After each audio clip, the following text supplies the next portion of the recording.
नमस्कार। आजको चर्चा अन्तर्गतको यस विशेष परिसंवादमा यहाँहरूलाई स्वागत छ। विश्व वातावरण दिवसको अवसर पारेर आज हामीले विशेष परिसंवाद गर्न गइरहेका छौँ। आजको परिसंवादमा हामीसँग हुनुहुन्छ वातावरण विभागका प्रवक्ता शङ्कर प्रसाद पौडेल तथा वातावरण विज्ञ चिरञ्जीवी गौतम। यहाँहरू दुवैजनालाई स्वागत छ कार्यक्रममा। हजुर प्रवक्ताज्यू, विश्व वातावरण दिवस यहाँले चाहिँ मनाउँदै हुनुहुन्छ हैन, जुन 5 को लागि तयारी भइराखेको छ, कसरी मनाइराख्नु भएको छ, के छन् कार्यक्रम? अब विश्व वातावरण दिवसको सन्दर्भ जोड्दाखेरि 1972 को चाहिँ स्टकहोम सम्मेलनबाट सुरु हुन्छ र स्टकहोम सम्मेलनको आज चाहिँ 50 वर्ष पुग्दै गरेको अवसरमा चाहिँ जुन नारा त्यति बेला दिइएको थियो ओन्ली वान अर्थ, त्यही नारालाई लिएर चाहिँ अहिले पनि 50 वर्षपछि पनि वातावरण संरक्षणको विषय उत्तिकै टटकार रूपमा अझ वातावरण प्रदूषणका विषयदेखि लिएर वातावरण बिग्रिँदै गइरहेको अहिलेको अवस्थामा त्यसको महत्त्वलाई झल्काउँदै चाहिँ sustainably in harmony with nature, अब हामीले नेपालीकरण गर्दाखेरि चाहिँ पृथ्वीको संरक्षण, दिगो प्रकृति मैत्री जीवनयापन भन्ने जुन नारा तय गरेका छौँ र यो सबैले के भन्छ भन्दा समष्टिगत रूपमा चाहिँ हामीले वातावरण जोगाउँदै अगाडि बढ्नुपर्छ भन्ने नारा दिएको छ भने अब नेपालको सन्दर्भमा भन्दा चाहिँ आज हामी परिसंवादमा यहाँ उपस्थित छौँ। भोलि बिहान चाहिँ साइकल र्याली आयोजना हुँदैछ, काठमाडौँ उपत्यकाको विभिन्न ठाउँबाट आयोजना हुँदैछ भने हाम्रो वन तथा वातावरण मन्त्री ज्यू समेत सहभागी हुने, जावलाखेलबाट पशुपतिसम्म पुग्ने गरी एउटा साइकल र्यालीको छ। यसले चाहिँ के इन्डिकेसन गर्छ भने साइकल र्याली भनिसकेपछि हामी स्वच्छ ऊर्जा अथवा चाहिँ फोसिल फ्युल हामी प्रयोग गर्दैनौँ है, अब हामी चाहिँ स्वच्छ ऊर्जाको चाहिँ रूपमा चाहिँ अगाडि बढ्दै जान्छौँ भन्ने विषय छ भने यही पेरिफेरीमा चाहिँ रहेर कार्यक्रमहरू छ र विगतको जस्तो सप्ताहव्यापी कार्यक्रम नभए पनि हामीले चाहिँ आज भोलि पर्सि निको पर्सि 3 दिन चाहिँ हामीले चाहिँ वातावरण दिवसको कार्यक्रमहरू मनाउँदैछौँ र हामीले चाहिँ सार्वजनिक रूपमा देशैभरि आफ्नो ठाउँबाट चाहिँ वातावरण दिवस मनाउनलाई अपिल पनि वातावरण विभागले आह्वान पनि गरेको छ। हजुर, ओन्ली वान अर्थ भनेर वातावरण जुन एउटा नारा तय गरिएको 50 वर्ष अघि तय गरेको नारा दोहोऱ्याएर फेरि यो वर्ष पनि त्यही नारा राखिएको छ। यो नाराको सान्दर्भिकता र यो अहिलेको वातावरणको अवस्थालाई यहाँले कसरी हेर्नु भएको छ नेपालको परिप्रेक्ष्यमा? यो ओन्ली वान अर्थ भनेर जुन नारा दिइयो र यसलाई अब जुन हार्मनी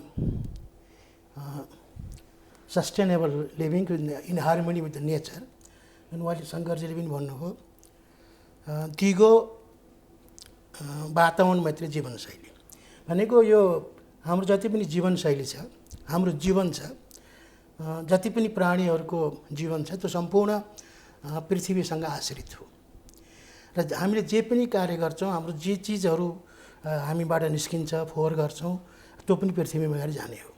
त्यसैले हाम्रा विगतका जुन विकासका प्रयासहरू भए, त्यो विकासका प्रयास हुँदाखेरि पृथ्वीको दोहन जुन हिसाबले सुरुमा एकदमै जोडले दोहन गर्ने र त्यसैलाई विकास मान्ने जुन परिपाटी विकासको परिभाषा थियो, त्यसलाई पछि आएर यही सम्मेलन, यस्तै यो विश्व वातावरणको जुन स्टकहोम कन्फरेन्सको कुरा गर्नुभयो, त्यतिखेर एउटा त्योभन्दा पहिला निस्केको एउटा लिमिट टु ग्रोथ भन्ने यही किसिमले हाम्रो चाहिँ जीवनशैली अगाडि बढ्ने हो, हामीले रिसोर्सहरूलाई यस्तै किसिमले प्रयोग गर्दै जाने हो भने 100 वर्षपछि हामीलाई त्यस्तो रिसोर्सै हुन सक्दैन।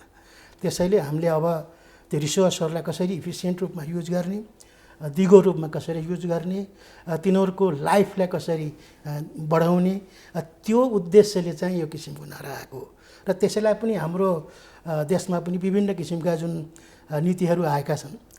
नेपाल अहिले आफै पनि दिगो विकासका लक्ष्यहरूको प्राप्तिको लागि त्यसमा पनि काम गरिरहेको छ। क्लाइमेट चेन्ज पोलिसीहरू छन्, इन्भाइरोमेन्ट पोलिसी छन्, हाम्रा वातावरण ऐनहरू छन्। यी सबैको उद्देश्य के भन्दाखेरि हाम्रो जुन विकासको प्रयास हो, त्यो विकासको प्रयास हिजोका जस्ता चाहिँ नहुन् र तिनले प्रकृतिलाई संरक्षण गर्दै विकासको लक्ष्य पनि प्राप्त गर्ने र हाम्रो पनि अल्प विकसितबाट विकसित र अझै विकसित राष्ट्रको रूपमा जाने जुन लक्ष्य छ त्यसलाई एउटा दिगो रूपमा जानुपर्छ र त्यो क्रममा अहिलेको जुन नारा हो त्यसको अझ विशेष महत्त्व केमा जोड दिएको छ भने हाम्रो जीवनशैली कस्तो हुने, हाम्रो जीवनशैलीलाई हामीले युज गर्ने ट्रान्सपोर्ट सिस्टम कस्तो हुने, हामी बस्ने घरहरू कस्तो हुने, हामीले खाने खानाहरूको प्रायोरिटी कस्तो हुने, त्यो सबै कुरा हाम्रो फेसन्सहरू कस्तो हुने होइन ती सबै चिजहरूसँगै हामीले परिवर्तन यसमा लाइफस्टाइलमा पनि परिवर्तन गर्दै जानुपर्छ र त्यसको साथसाथै हाम्रा पोलिसी पनि सहज किसिमको लाइफस्टाइललाई लिएर जानुपर्छ भन्नेमा चाहिँ हुनुपर्ने त यो विशेष यसमा यो लाइफस्टाइलमा जोड गरेर अहिले यो नारा जुन आइरहेछ नि किन भन्दाखेरि यो एउटा इमिसन्स ग्याप रिपोर्ट भन्ने अहिले जुन रिसेन्टली आइपिसिसी भन्छ यो इन्टरनेसनल प्यानल फर क्लाइमेट चेन्जले लेटेस्ट रिपोर्टमा के देखाएको छ भने जुन क्लाइमेट चेन्जको ग्रिन हाउस ग्यास हुन्छ नि हरित गृहहरू यसको 2/3 जति इमिसन हो त्यो हाम्रो हाउस होल्ड र हाम्रो जीवनशैलीसँग सम्बन्धित छ। त्यसैले 2030मा 2050-30देखि 1.5 डिग्री सेल्सियस सेन्टिग्रेडमा हाम्रो टेम्परेचरलाई तापक्रमलाई रोक्ने हो भने त्यसलाई बढ्न नदिन जाने हो भने हाम्रो जीवनशैलीमा एकदमै सुधार गर्दै जानुपर्छ र हाम्रो त्यो जीवनशैली सुधार गर्ने नीतिहरू पनि त्यस्तै लिएर आउनुपर्छ भन्ने चाहिँ हो। उहाँले चिरञ्जीवी सरले भने जस्तो गरी जुन खालको विकाससँग जोडेर हामीले हेर्दाखेरि जुन ढङ्गबाट विगतका वर्षहरूमा हामी विकास विकास विकास भनेर अगाडि जाँदै गर्दा त्यसले वातावरणमा पार्ने जुन खालको प्रभावहरू छ त्यसलाई चाहिँ अब फेरि अर्को चरणमा अब चाहिँ फेरि हामी सतर्क हुनुपर्छ अथवा न्यूनीकरण गर्दै जानुपर्छ। हाम्रो दैनिकीलाई पनि हामीले परिवर्तन गर्न जरुरी छ भन्ने हिसाबले जुन खालको नारा तय भएको छ होइन यसलाई सार्थक गराउनको लागि यहाँले जुन खालको दिवसहरू वर्षेनी मनाइन्छ यहाँले फरक ढङ्गबाट हामीले गरिरहेछौँ गर्दैछौँ भन्नुभएको छ। त्यो सँगसँगै अन्य कार्यक्रमहरू के छन् जसले गर्दा भोलिका दिनमा हामीले यो वातावरणको संरक्षण र सम्वर्धन गर्न सक्छौँ? अब वातावरण संरक्षणको विषयलाई हेर्दाखेरि चाहिँ यो हामीले चाहिँ जल जमिन र प्रदूषणका विषयहरू मुख्यतः ब्राउन सेक्टर ग्रिन सेक्टर र ब्लू सेक्टर भनेर सेक्टरल हिसाबले हेरिन्छ र अब वन जङ्गलको हिसाबले हेऱ्यो भने नेपालको स्थिति चाहिँ सन्तोषजनक नै छ। 44.74% जमिन चाहिँ वन जङ्गलले ढाकेको अवस्था छ भने वन्यजन्तु जीवको अवस्थामा चाहिँ छ ठिकै अवस्था देखिन्छ। तर जब हामी बिस्तारै अब विकासका यी गतिविधिहरू बढ्दै जाँदाखेरि चाहिँ जुन प्रदूषणको अवस्था बढ्दै आएको छ केही वर्ष यता चाहिँ वायु प्रदूषणको अवस्था पनि अलिकति बढ्दै गएको अवस्था देखिन्छ भने यी आवत कुराहरूलाई चाहिँ सम्बोधन गर्नको लागि नेपाल सरकारले विभिन्न समयमा आफ्ना नीतिहरूबाट आफ्ना ऐन नियम निर्देशिकाहरू कार्यान्वयनबाट चाहिँ अगाडि बढिरहेको छ। जस्तो कि यो विषयलाई सम्बोधन गर्न नेपालको संविधानले नै तिनै तहलाई चाहिँ वातावरण संरक्षणको क्षेत्र चाहिँ सङ्घ प्रदेश स्थानीय तह तिनैको क्षेत्रमा छ र फोहोर मैलाको व्यवस्थापन त विशेष गरेर चाहिँ व्यवस्थापनको पाटो स्थानीय तहलाई जिम्मा लगाएको छ। त्यसबाहेक चाहिँ अब सवारी साधनको प्रवर्तनका कुराहरू चाहिँ हाम्रो पोलिसीहरूले एड्रेस गरिरहेको छ। त्यसपछि स्वच्छ ऊर्जाको प्रयोगलाई हाम्रो भर्खरै आएको बजेटले पनि भनेको छ भने विभिन्न पोलिसीहरूले गरेको छ र समष्टिगत रूपमा चाहिँ हामीले चाहिँ यातायातको क्षेत्रहरू घरयासी प्रयोग हुने साधनहरू कुकिङ स्टोभहरू घरका जति पनि सामानहरू छन् होम एप्लायन्सहरू तिनीहरूको पनि विद्युतीय साधनहरूको प्रयोगलाई चाहिँ बढावा दिने गरी हाम्रा पोलिसीहरू आएका छन्। भनेको अर्थ बिस्तारै हामीले चाहिँ यो फोसिल फ्युललाई घटाउँदै जाने कुराहरूलाई छ भने हजुर काम गरिराखेको छ। जस्तो वैकल्पिक ऊर्जा प्रवर्धन केन्द्रले चाहिँ सुधारिएको चुलोको प्रवर्धनका कामहरू गरिरहेको छ।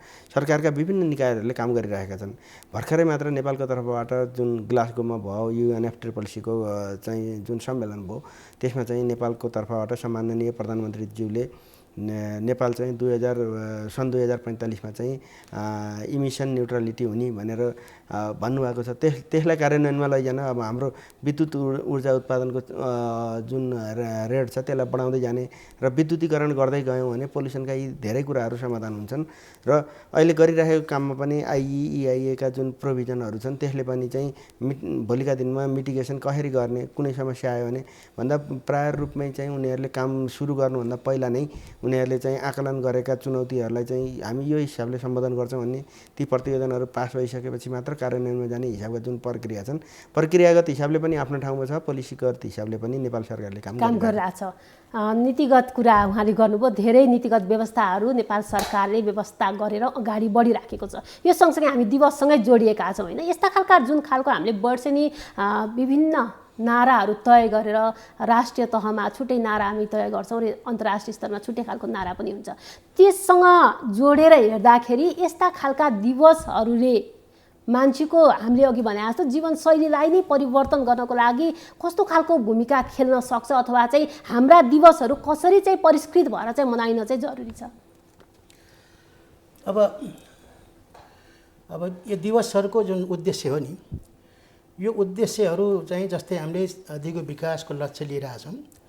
यो दिगो विकासका जुन लक्ष्यहरू चाहिँ वातावरणसँग रिलेटेड सबै कार्यक्रमहरू छन्, त्यो गोलहरू छन्, त्यसका एक्सनहरू जुन हामीले आइडेन्टिफाई गरेका छौँ, त्यसलाई मूल्याङ्कन गर्ने एउटा अवसरको रूपमा पनि यसलाई हेर्नुपर्छ। हामीले यस्तो लक्ष्य लिएका छौँ, कति हामीले हासिल गर्न सक्यौँ र यो किन हुन सकेन, होइन? त्यो हिसाबले एउटा मूल्याङ्कन गर्ने अवसरको रूपमा पनि यसलाई लिनुपर्छ। त्यो अवसर मूल्याङ्कन गरिसकेपछि हामीले कहाँ गल्ती गऱ्यौँ र कहाँ सुधार्दै जान सक्छौँ भन्ने पनि हामीले हेर्नुपर्ने हुन्छ। जस्तै अहिले हामीले सरसर्ती हेर्दाखेरि अहिले काठमाडौँमा एउटा फोहोर मैलाको जुन समस्या देखिया छ नि, त्यसमा जेनरली यो अहिले प्लास्टिकको जुन समस्या छ, कुहिएर जाने फोहोरको जुन समस्या छ, यसलाई ठोस तपाईँको कानुनी प्रावधानहरूले पनि सपोर्ट गर्नुपर्ने हुन्छ। विकसित देशमा र हाम्रो छिमेकी राष्ट्र भारतमा पनि अहिले जुन हाम्रा जुन प्लास्टिकका बोतलहरू छन्, पेट बोतल भन्छ नि, प्लास्टिकका तेलका जति पनि बोतलहरू छन्, अनि जुन सिसाका जुन प्याकिङहरू छन् जुन फोहोरको रूपमा जान्छ, त्यसलाई चाहिँ जसले प्रड्युस गर्ने हो, त्यो प्रड्युस गर्ने मान्छेलाई नै त्यो कलेक्ट गर्ने रेस्पोन्सिबल बनाएको छ कानुनले। त्यसलाई एक्सटेन्डेड प्रड्युसर्स रेस्पोन्सिबिलिटी भन्छ। र कतिलाई चाहिँ त्यो फर्काएरै लानुपर्ने, जस्तै कसैले गएर एउटा डिलरले तपाईँलाई 50 क्यारेट चाहिँ तपाईँको बोतल दियो अथवा बियरका बोतलहरू दियो भने त्यसको व्यवस्थापन जिम्मा पनि स्वयंलाई आफैले लिनुपर्ने, त्यसलाई फिर्ता गर्नुपर्ने। र फिर्ता गरिन्न भने त्यसलाई जिम्मा गर्न भोलि नगरपालिकाले कति खर्च लाग्छ, त्यो खर्च ती प्रड्युसरलाई चाहिँ तिर्न पर्ने किसिमको कानुनी व्यवस्था पनि हुनु पर्यो। र अर्को जस्तै अब यी पेट बोतलहरू जुन चाहिँ प्लास्टिक भन्ने चिजहरू, यो अब रिसोर्सको रूपमा पनि प्रयोग हुन्छ।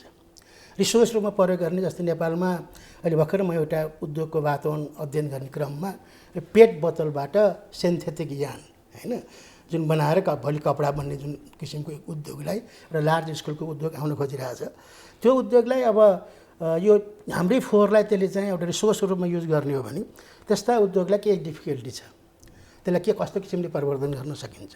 जस्तै प्लास्टिकहरूलाई रिसाइकल गर्ने उद्योगहरूलाई कसरी परिवर्तन गर्न सकिन्छ, अथवा प्लास्टिकहरू एउटा हाई क्यालोरिफिक भ्यालु भएको पदार्थ हो। जस्तै कोइला भन्दा पनि अझ प्लास्टिक झन्डै चाहिँ तपाईँको जुनलाई अहिले हाई क्यालोरिफिक भ्यालुको रूपमा युज हुन्छ।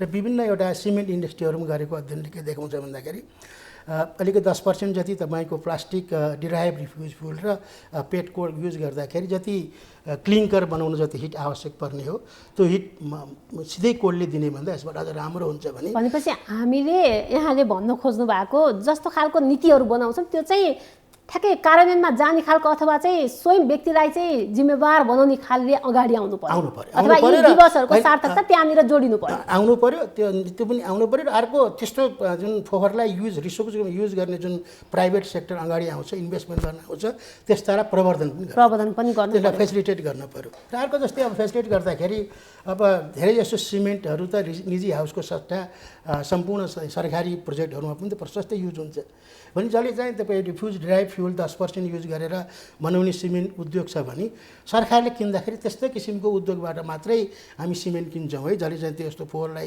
युज गर्दैन हामी किन्दैनौँ।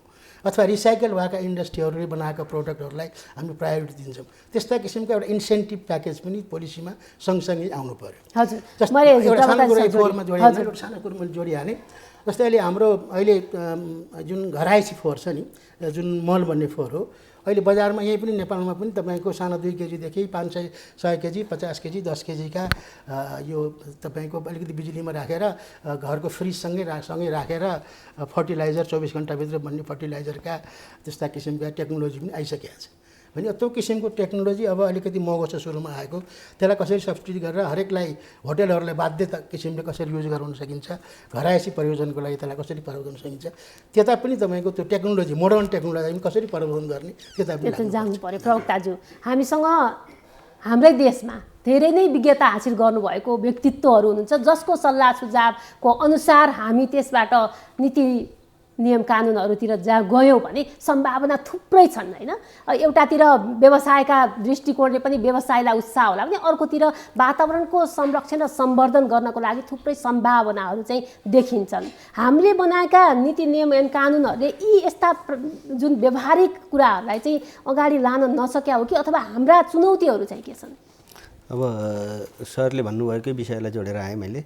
जुन फोहोरको जुन घरयासी फोहोरबाट कम्पोस्ट बनाउने विषय छ, यो टेक्नोलोजीको हिसाबले भर्खरै उहाँले भन्नुभएको टेक्नोलोजी अहिलेको अवस्थामा अलि महँगो छ, महँगो हिसाबले आइराखेको छ र बिस्तारै यसलाई चाहिँ फेमिलियर जुन हामीले कम्पोस्ट बिनमा कुहिने फोहोर बनाउँछौँ, जुन महानगरपालिका कतिपय समय हामीले पनि परिवर्तन गऱ्यौँ वातावरण विभागबाट ठाउँ ठाउँमा जुन कम्पोस्ट बिनहरूमा चाहिँ फोहोर मैला कुहाएर चाहिँ बनाउने प्रविधि त्यो अलि लामो समय लाग्थ्यो भने चिरञ्जीवी सरले भन्नुभएको जस्तो यो टेक्नोलोजीहरू चाहिँ एकदम नयाँ छ, अलि छिटो होला, अलि छिटो हुन्छ। यो एउटा उदाहरण हो, तर यो सँगसँगै फोहोर मैला व्यवस्थापन जस्तै अन्य वायु प्रदूषणका अरू कारणहरूको पनि समाधानका उपायहरू उहाँहरूसँग हुन सक्छ जसले हामीले चाहिँ हाम्रा नीतिहरूमा चाहिँ समावेश गर्न सक्छौँ। अब मैले यहाँनिर थोरै जोडेँ, हामीहरूले चाहिँ जहिले पनि यी नीतिहरू बनाउँदा चाहिँ सरकारवालाहरूको छलफल सरकारवालालाई राखेरै छलफल गर्छौँ र आएका निचोडहरूलाई उपयुक्त सुझावहरूलाई समेटेर अगाडि बढ्ने गरेको। जस्तो काठमाडौँ उपत्यका वायु गुणस्तर व्यवस्थापन कार्ययोजना जुन मन्त्री परिषदले 2076 फागुन 12 गते स्वीकृत गर्यो,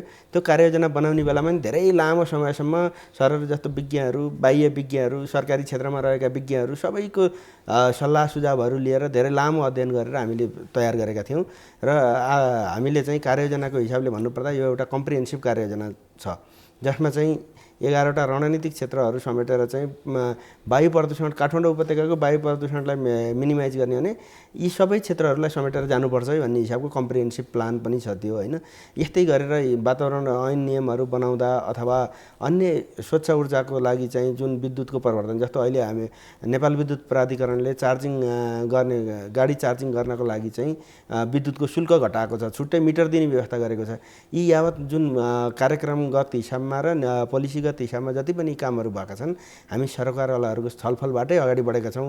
अब हाम्रो रिसोर्सले नधाने होला के होला अन्य कारणहरू हुन सक्छन्, तर सरकारवालाहरूलाई नराखिकन पोलिसी बनाउने काम चाहिँ भएको चाहिँ छैन। हजुर, विश्वभरिको आँकडा हेर्दाखेरि एक वर्षमा झन्डै 70 लाख मानिसको मृत्यु वायु प्रदूषणका कारण हुने रहेछ र त्यो हेर्दा प्रत्येक 1 मिनेटमा 13 जनाको मृत्यु। नेपालको परिप्रेक्ष्यमा कुरा गर्दा वर्षमा 42,000 मानिसको मृत्यु चाहिँ वायु प्रदूषणकै कारणले हुन्छ भनेर आँकडा बाहिर आएको छ होइन। यति भनिरहँदा यहाँले थुप्रै जुन एउटा समाधानका उपायहरू पनि केही सुझाउनु भएको छ। भोलिका दिनमा विभागहरूले, वातावरण मन्त्रालयहरू, विभागहरू अथवा ती समन्वयकारी अन्य निकायहरू विभिन्न हुन सक्छन् यससँग जोडिएका, ती निकायहरूले कस्ता खालका कदम अगाडि चालेको खण्डमा भोलिका दिन हामीले वातावरणको संरक्षण सम्वर्धनमा चाहिँ सकारात्मक ढङ्गले अगाडि बढ्न सक्छौँ र हाम्रा यस्ता दिवसहरूले मनाएको सार्थकता पनि देखिन्छ।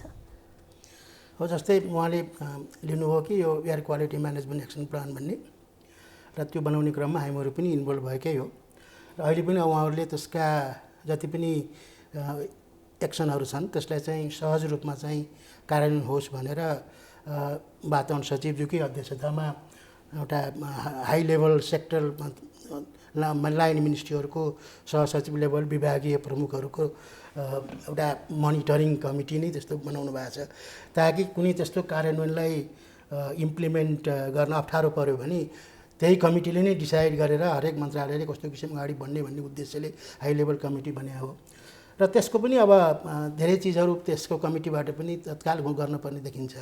र अर्को अब जति पनि एयर पल्युसन जुन भन्नुभयो नि यहाँले, एयर पल्युसनको समस्या चाहिँ तपाईँको एउटा मात्रै त्यही सेक्टरलाई हामीले हेरेर हुँदैन। जस्तै अब सडकमा ट्राफिक जाम भएर हुने जुन तपाईँको एयर पल्युसन विभिन्न, मैले त्यही भएर अन्तर्निकायबिचको समन्वयको कुरा गरेँ नि, विभिन्न यसका कारणहरू त धेरै छन्। एउटा सिम्पल एउटा इक्जाम्पल दिँदाखेरि म धापासीमा बस्छु होइन, म चाहिँ मेरो एउटा चोकमा चाहिँ म हेर्दाखेरि बिहान एकचोटिमा 50-60वटा स्कुलको बसहरू आउँदो रहेछ बच्चाहरू लिनलाई। र त्यो धेरै जसो बसहरू म के देख्छु भने पाटनतिर पनि चाहिँ भएको छ कि भने अब पाटनमा भएका स्कुलहरूकै विद्यार्थीहरू लिन चाहिँ तपाईँको 1-2टा विद्यार्थी लिनलाई भए पनि तपाईँको झापासीसम्म चाहिँ तपाईँको आउँछ। अब भोलि यो एउटा अमेरिकातिर जहाँ चाहिँ तपाईँ विकसित देशहरूमा हेर्नुहुन्छ भने मान्छेहरू घर चाहिँ सरेर कहाँ जान्छन् भन्दाखेरि त्यो एरियाको स्कुल राम्रो छ, बाहिरबाट गएर त्यहाँ पढाउन पाइँदैन भन्ने। यहाँ पनि अब शिक्षाको पोलिसीलाई भोलि ट्रान्सपोर्टको ट्राफिक जामलाई हेर्ने हो, त्यो भेहिकलको त्यो तपाईँको पल्युसनलाई हेर्ने हो, त्यसलाई कम गराउने हिसाबले हेर्ने हो भने त्यसमा चाहिँ पनि ध्यान दिनुपर्ने हुन्छ। हाम्रो एजुकेसन पोलिसीमा पनि तपाईँ ध्यान दिनुपर्ने हुन्छ। अर्को जस्तै तपाईँको सडकबाट निस्केको जुन धुलो छ, धुलोले गर्दाखेरि तपाईँको हरेक दिन तपाईँले लाएर आएको कपडा भोलि गएर धुनुपर्ने हुन्छ। भनेपछि हामीलाई काठमाडौँमा पानीको पनि प्रशस्त समस्या छ। पानीको प्रशस्त समस्या छ भने त्यसमा पनि अब 2 दिन लाएर 3 दिन 4 दिन लाएर लाउन सकिने कपडा हरेक दिन धुनुपर्ने अवस्था छ भने त्यो डस्ट पल्युसन जुन हो त्यसले चाहिँ त्यो डस्ट पल्युसन कन्ट्रोल गरेपछि हाम्रो पानीको समस्या पनि कम हुन्छ भन्ने हिसाबले पोलिसीलाई लिङ्क गरेर कस्ट डिटरमाइन गर्दाखेरि हैन, यहाँका सडकहरूलाई त्यहाँको धुलो साफ गर्ने चिजलाई चाहिँ त्यसको कस्ट जति छ नि त्यसलाई एयर पल्युसनको PM10 घटाउने भन्ने मात्रै नहेरेर भोलि हाम्रो वाटर रिसोर्सको समस्या पनि हेर्छौँ, हाम्रो लुगा धुँदा लाग्ने केमिकलको प्रब्लम पनि यसले घटाउँछौँ। अनि हाम्रो स्कुलहरूको पोलिसीहरू बनाउँदाखेरि ट्राभलमा चाहिँ पल्युसन नहोस् डिस्करेज गरेर एउटै एरियामा एजुकेसन अगाडि बढाउँछौँ। ती सबैलाई लिङ्क गरेर गयो भने चाहिँ समाधान चाहिँ हुनसक्छ। त्यो समाधान पनि कस्तो पनि सहज हुनसक्छ। जस्तै मान्छे यतिका त 48,000 मान्छे को नेपालमा वायु प्रदूषणले मरेको छ भन्ने छ भने त्यो मान्छेको जुन कस्ट पनि हैन, त्यो हेल्थमा त्यो मान्छेहरू बिरामीले जति कस्ट गरेका छन् त्यो कस्टले त्यो कस्ट चाहिँ भयङ्कर कमाउँछ। हजुर, हामी लगभग अन्त्यतिर छौँ। एउटा कुराले जुन खालको असर देखाउँछ त्यसलाई कम गर्न विभिन्न निकाय बीचको समन्वयको कुरा जसरी गर्नुभएको छ र नीति बनाउँदा पनि एउटाले अर्कोलाई घटाउने जुन खालको एउटा उदाहरण दिएर विज्ञज्यूले जुन खालको प्रस्तुत गर्नुभएको छ हैन, त्यो अब यहाँहरूले विभागले विभिन्न निकाय बीचको समन्वय हुन त यहाँहरूको आफ्नै चुनौतीहरू हुन सक्छन्, पूर्वाधारका कमी होला, बजेट नहोला, अथवा चाहिँ यहाँहरू एउटा मात्रै निकाय हुनुहुन्छ, सङ्घ प्रदेश र स्थानीय तहसँगको समन्वयको कमीका कुराहरू लान्। यी सबै सरकारवाला बीचको समन्वयलाई अगाडि बढाएर जानको लागि भोलिका दिनमा यहाँहरूले आफ्नो रणनीतिक योजना कसरी अगाडि बढाउनु भएको छ? अब सरकारवाला निकायको बिचमा चाहिँ स्पष्ट रूपमा चाहिँ कार्य विभाजन गरिएको छ हैन। अब सङ्घ प्रदेश स्थानीयको कार्य विभाजन छ भने हामीले कार्ययोजनाहरू नीति नियम ऐनहरू बनाउँदाखेरि पनि वातावरणसित सम्बन्धित इन्टरलिङ्क हुने मिनिस्ट्री र तिनीहरूका एजेन्सीहरू जति पनि छन् निकायहरू, ती निकायहरू बिचको कार्यगत हिसाबले चाहिँ समन्वयकारी भूमिका खेल्नलाई चाहिँ अहिले चाहिँ हामीले एडोक कमिटीहरू जस्तो अब जुन कार्ययोजना बन्छ त्यसमा चाहिँ कमिटी त्यहीको लागि कमिटी बनेको छ भने भोलिको दिनमा चाहिँ अब निश्चित रूपमा वातावरणको क्षेत्र हेर्ने चाहिँ वन तथा वातावरण मन्त्रालय भइसकेपछि यसको 7 प्रदेशमा संयोजन भइराखेको छ, 7 प्रदेशको मन्त्रालयहरूसित। अब हाम्रो चुनौती भनेको चाहिँ सङ्घीय सरकारको यो भागबाट स्थानीय तह बिचमा जुन कोअर्डिनेसन, तल्लो तहमा गएर काम गर्नुपर्ने ठाउँ भनेको स्थानीय तह हो।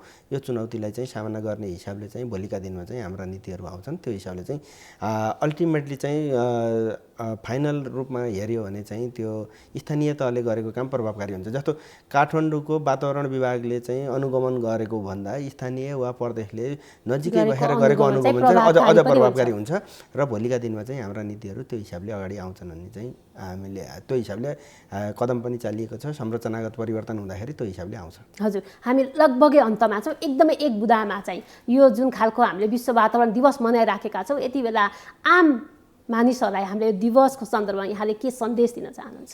अहिलेको यो एकदमै छोटकरीमा विश्व वातावरण दिवसको मेन उद्देश्य नै हामीले हाम्रो जीवनशैलीलाई कसरी वातावरण मैत्री बनाउन सक्छौँ, प्रकृति मैत्री बनाउन सक्छौँ, त्यही नै हो। त्यसैले हाम्रो घरमा युज गर्ने ऊर्जाको विषय होस्, हामीले खानेकुरा होस्, हाम्रा फेसनहरू, हाम्रो ट्राभल हो, ती चिजलाई कसरी चाहिँ प्रकृति मैत्री बनाउन सकिन्छ त्यसमा चाहिँ ध्यान दिनु पर्यो।